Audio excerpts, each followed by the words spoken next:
Hello and welcome to the Daily Forex Report for October 21st. We're looking at the U.S.-Japanese yen pair. This pair surged to the upside caused by government intervention. That is definitely what it looks like when you have a surge of 500 pips or more within one session very, very quickly. It's definitely governments getting involved.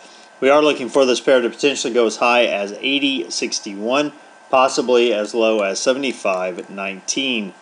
Look for some resistance around 79.50 and look for some support around 77.50. Now the Euro USD pair, this pair surged to the downside, moved lower. We are looking for it to potentially go as high as 142.54, possibly as low as 135.77. Look for some resistance around 4,000.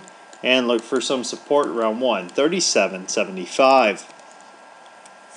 Now the pound US dollar pair, it surged to the downside but retraced prior to closing, pretty much in line with previous trend line. If you draw a trend line here, no, that's not exactly straight, but it did come down towards it, didn't quite get there, pulled back up, closing down, but still in an upward movement. Look for it to potentially go as high as 162.32.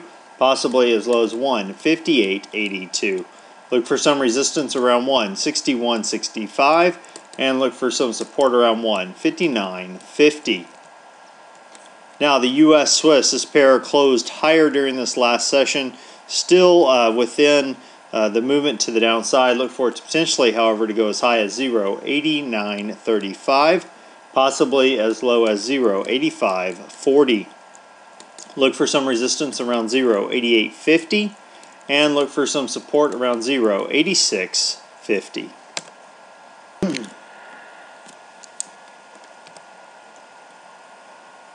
As far as news announcements go, we have the gross domestic product for the pound being released for the third quarter at 5:30 a.m. Eastern Time. Consensus on that is that it's moved higher from 0.1% up to 0.3%. Year to date, they're showing an increase or decrease actually from 0.6% down to 0.4%. All right, now what am I looking for during this next session? Well, we have a lot of different things happening. Markets moving. The pound US dollar pair seems to have held its ground the best during today's pullbacks. You can see here if you draw a trend line from down here, we have 1, 2, 3. If we get a break of this to the downside, then we can look for it to move higher. However, if we get a break to the upside, I do believe it will continue to move on up towards the 6,200 mark.